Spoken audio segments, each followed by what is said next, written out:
Hey everyone, it's Mark here, and I've got with me a man who is a father of four, and he's doing extremely well as an affiliate marketer. In fact, he was just telling me off camera just now that even in the last week, he made $7,296 in clear profit. So that's over $1,000 a day. He's been doing consistently well for quite a long period of time now. Relatively speaking, given that he started this model a year ago. Um, and he has tried other models before this, just for full disclosure, and it's had sporadic success, but never managed to just get it going to the point where things were consistently, fluently just spend 1,000 one day, make 2,000 back, spend another 1,000 that next day and make 2,000 back. Like, sometimes some models were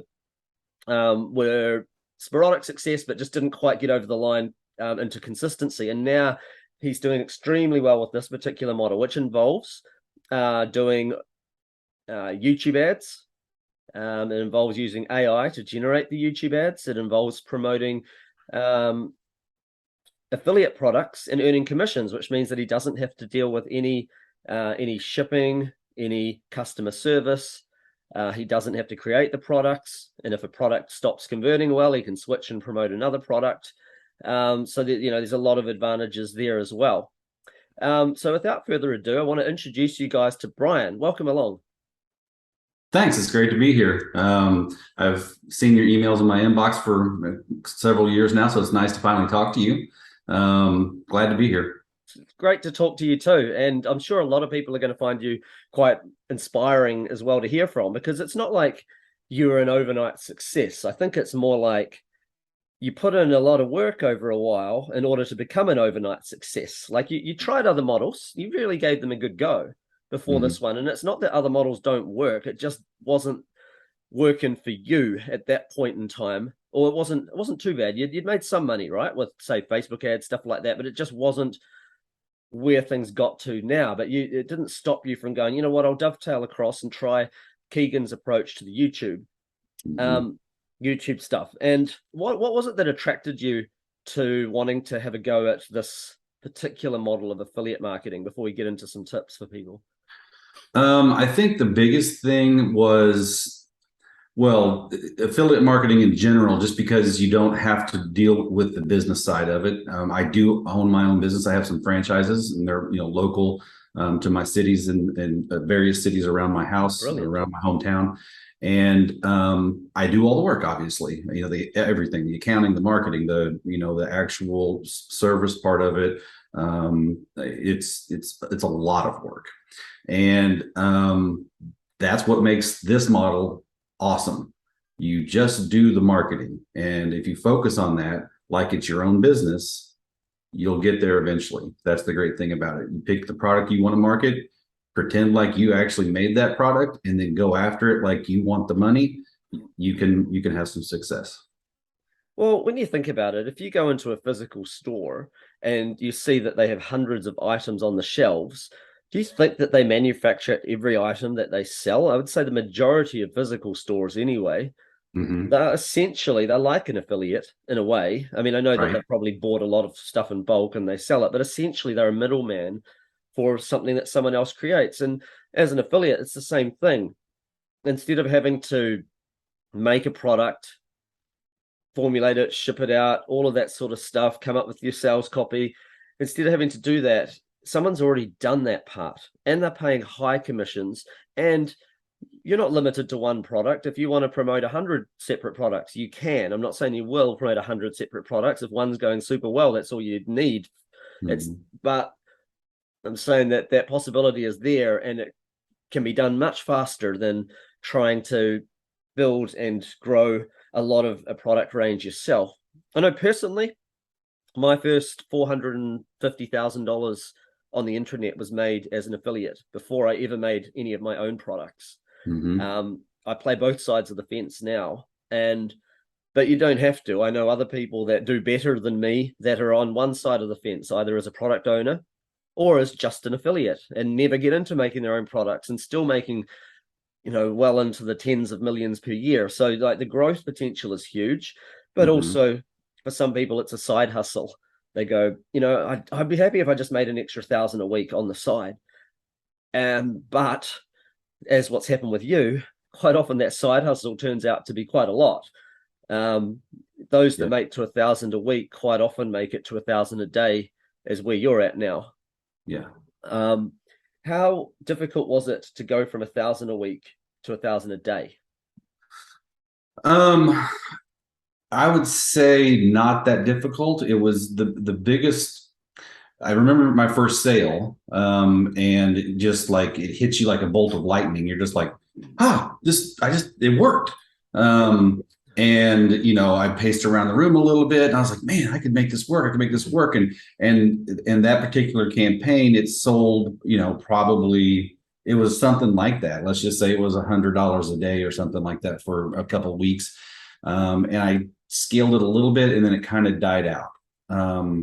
So it wasn't long after that. I kept working at it, and then I had one hit that really took off. So right.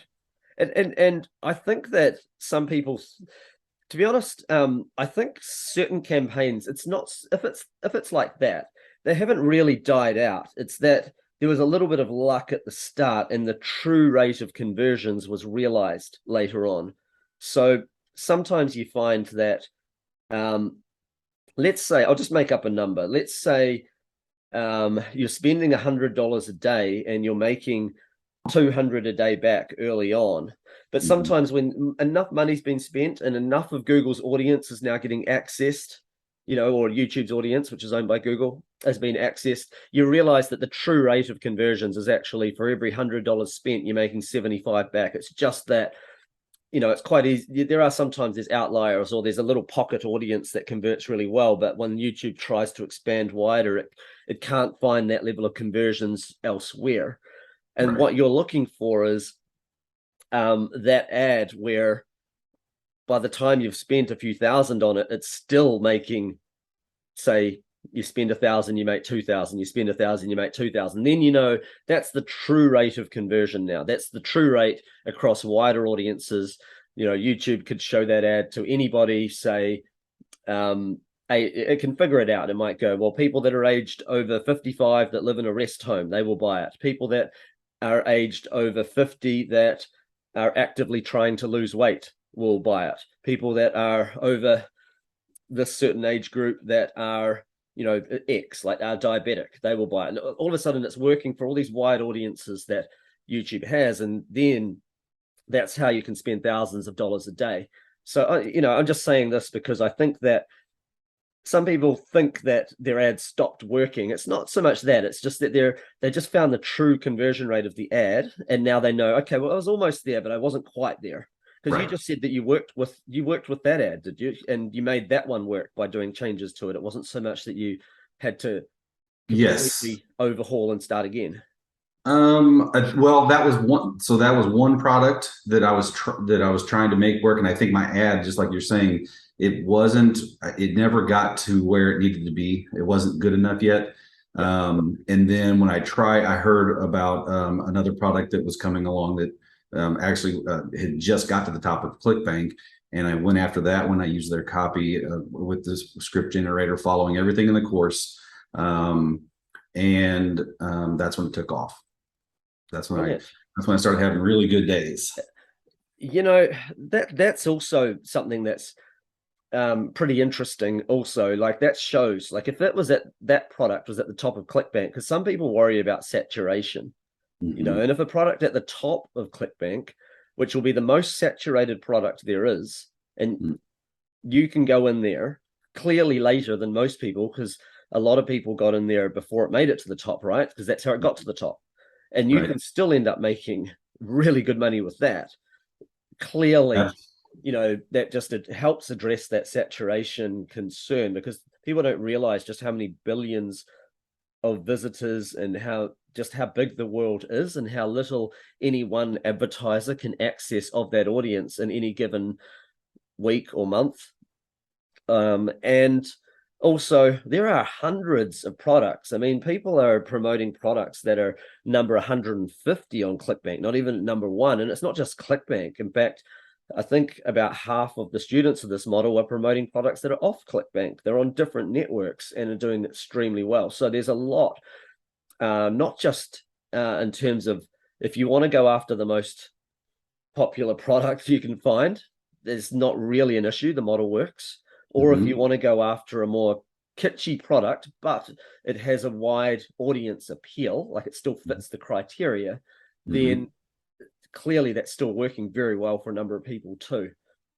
I know that you have had particular success in the weight loss niche, but other people have equally had very, very good success in other niches, whether that be niches like health, like teeth whitening or teeth enamel protection, or whether it be stuff to do with eye care or stuff to do with diabetes, or lack of zinc or other things, or whether that be in niches related to finance or related to insurance or related to, animal health and all sorts of things. There's so many different niches out there, but you have picked probably what anyone would consider to be possibly the most saturated niche, and you're still like no issues. So what are your thoughts about, because I know that's a concern for some people, is this going to be too saturated?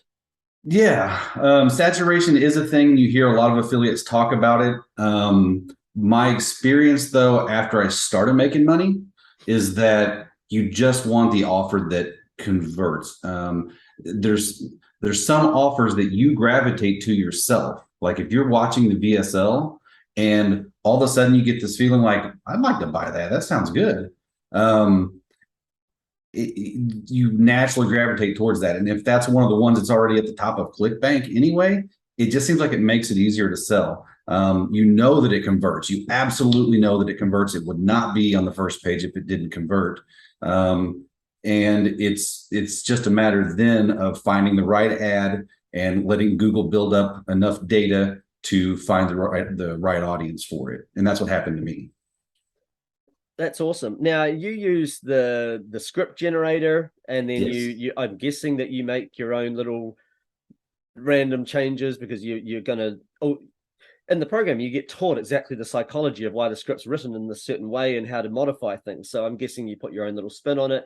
You use software that auto generates the ad for you, so you don't even have to use your own voice, or do you use your own voice, or do you use the artificial voices, right? I use the artificial voice, yes. Yep, so use the artificial voice. So how long does it take you now if you want to create a new ad? I would give myself, what I do is I work on them a little bit at a time. So I give myself, an hour or two per evening to work on it. And I would say within 3 evenings, I've got a finished ad that is, one that I feel like, okay, this might actually work for me. Right. Meaning I do a lot of little touch up things and scene transitions and some things that other people may skip over. I spend a lot of time. That's brilliant. That's brilliant. It's not actually that long in the scheme of things. No. And then if you want to modify an ad though and have 3 different variations on it, I'm guessing, each variation is very quick, because you've already got your ad, and now it's just, I'll just change that first 3 sentences or something like that. Yes, yeah. Once I get the 80% of the ad, the back half of the ad, I very, very rarely change that. I make sure it has all of the elements that are taught in the course, the psychology. Every single one of those elements is in there. And then, I attack the first part of the ad, and you can generate 3 different headlines and 3 different opening scenes very quickly to test. What would you say to anyone that is brand new and has never earned a dime before online? Would you say that this is a very suitable program for them, assuming that they still have the money to be able to run a paid ad, that kind of thing? Yes. I think especially for a person like myself, a small business owner that was already used to dealing with advertisers and spending money on advertising, that part of it didn't scare me at all. It is scary the first time you put $100 on the line and watch it just flop, and then you try it again. But eventually you get to where you want to be. So that part of it to me wasn't as scary. I would say the great thing about it is that it's, it works. It's proven that it works because all of these various people over the last year are on camera telling you, I did this, and here's my screenshot to prove it, and here's what happened to me. And the course itself is done in a way that it's very friendly to new people that don't quite know what they're doing, or think of YouTube ads as like a young kid's game or something they can't get into or something they wouldn't know how to do. None of that's matters. You just have to follow the course and do what they tell you, and it in the end, eventually it will work. I think to me, it is very scary and unnerving if I don't have a way where I can spend money to make money. Like Mm-hmm. some people are scared if they don't have a job that pays them per hour. And Right. I'm like, that would be my nightmare if that was my only way to make money. Then I'm very limited. The glass is only so hot. The glass ceiling is very, well, I call it a glass ceiling because you can smash through it by Mm-hmm. getting into the other stuff. But the ceiling, the physical ceiling over what you can earn is quite low when it's spent our dollars per hour. But when you get to the point where you just find that one ad that you can spend a certain amount of money to make a certain amount of money back, it disproportionately pays for itself according to like every loss that you've had. Like you could go through 9 ads that don't work. You could spend maybe $100 on each ad. You're not going to lose all $900, but you might say spend 900 and make 400 back. And it's, some of the ads made zero, some made something, and you could be thinking this doesn't work. But then the moment you get that ad that does work and you keep going to town on it, and you eventually get to spend 1,000, make 2,000, spend 1,000, make 2,000, you almost forget about those 9 tests that you ran and just put that You down as your education, right?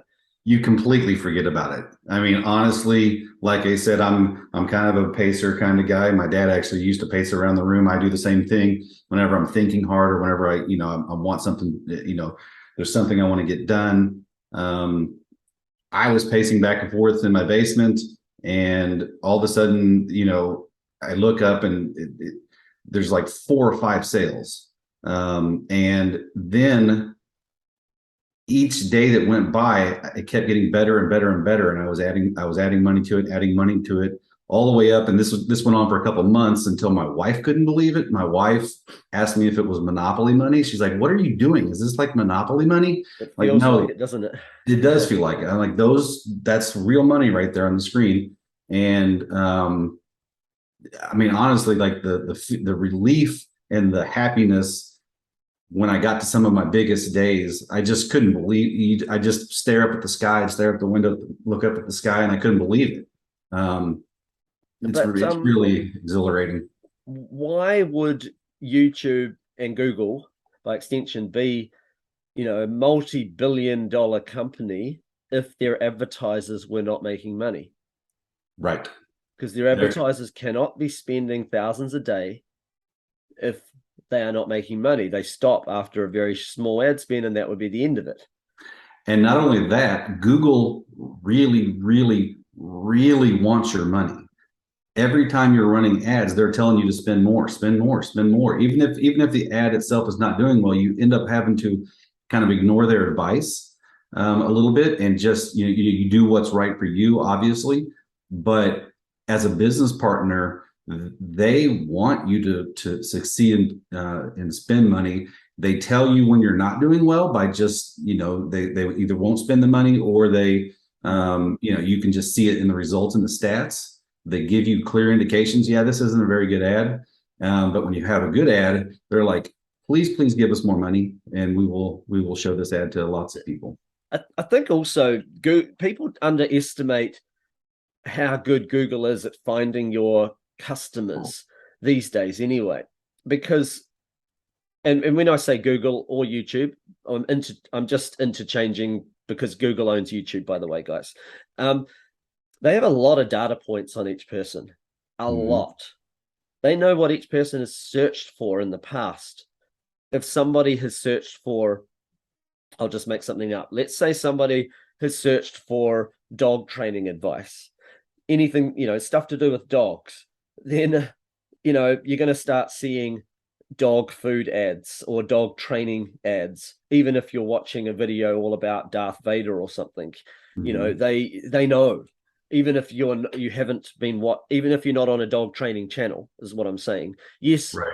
they know contextually relevant ads relevant to the video, but they don't always do that. Sometimes they just do it relative to the person or relative to the demographic that you are. They know that you are 75 years old and you live in a rest home, and of people that are 75 and live in a rest home, a certain percentage of them have respiratory issues. So they might show an ad for a health product that helps with respiratory issues. So they're so intelligent with their algorithm. They see the kind of person, they get data points on the people that have bought. Once you've made enough sales, they're getting all of these data points on all of your sales. So you don't have to know about any of this. This is all artificial intelligence. You just have to just keep throwing the money in to run the ads, and Google finds your customers. Yeah, and that's the part that's taught so well in the course is that the products that they kind of lead you down the path to are products that they know are broad market products, and you can with the proper a well written script using lots of examples that are given to you. You just basically put those out into the world and let Google go figure it out. You don't have to do like I need to target every person that's a specific dog owner in this place and do all this crazy marketing mumbo jumbo. You just tell Yeah. Google, here's my ad, and they take off and run with it. Yeah, I think that's fantastic. And for you, you've in the past, I think you said that you've lost a Facebook account before with running ads, but you've had some success with Facebook, but with Google, Mhm. you yourself, you've never lost an account. No, no, No, you've never, everything's. and that's pretty Obviously, I've good had. for someone that started straight out in weight loss. Because Yeah. normally that's a tricky niche to just start in. Normally, you might start in something, a little bit so-called safer, and then weight loss might be a second one or something, warm the account up. But it just shows that if you get all your ducks in a row, it's Mhm. pretty good with that. And if you do lose an account, though, often I've seen people, they get it back on appeal because people are actually there to listen to common sense, you know.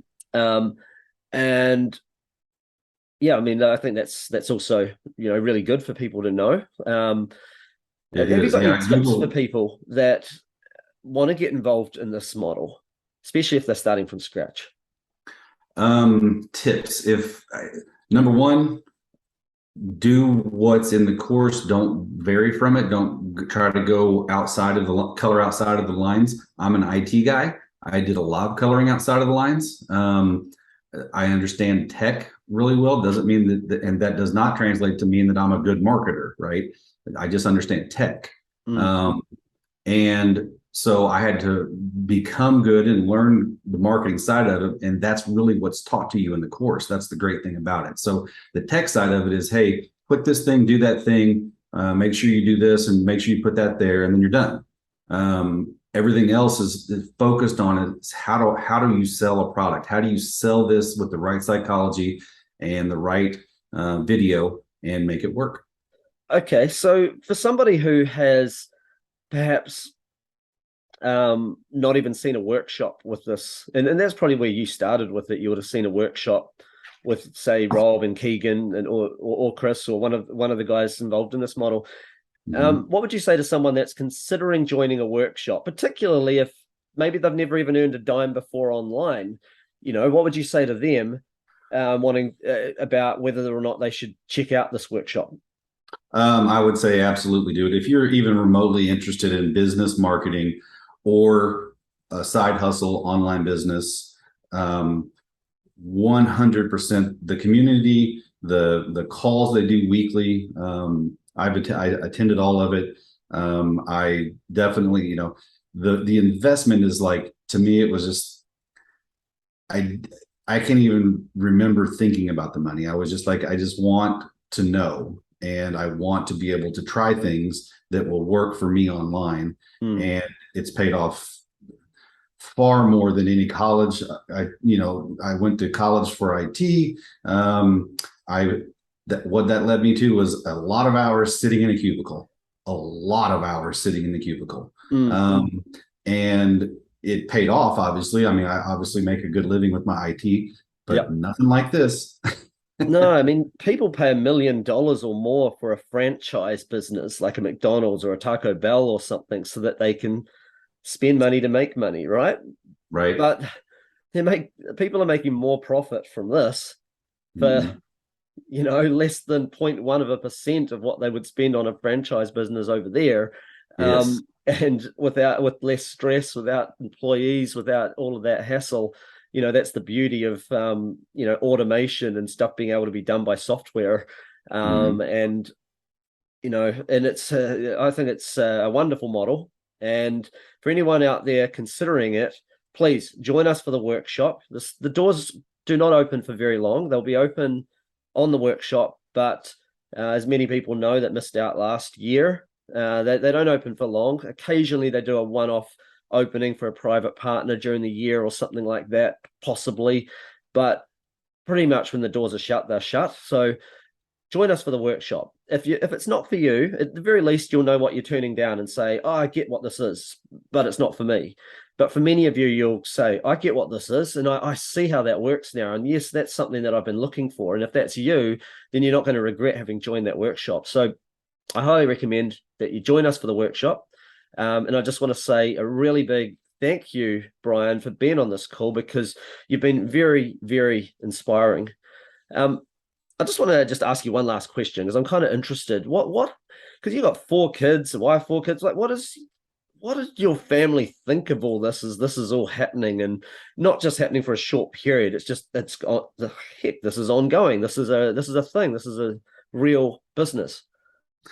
Yeah, no, I mean, my youngest daughter is 13. And so she brags to her friends, my dad's downstairs making a lot of money. It's really strange how the family has reacted to it because my wife, again, like she says, she is that monopoly money. I don't even know what you're up to here, what's going on.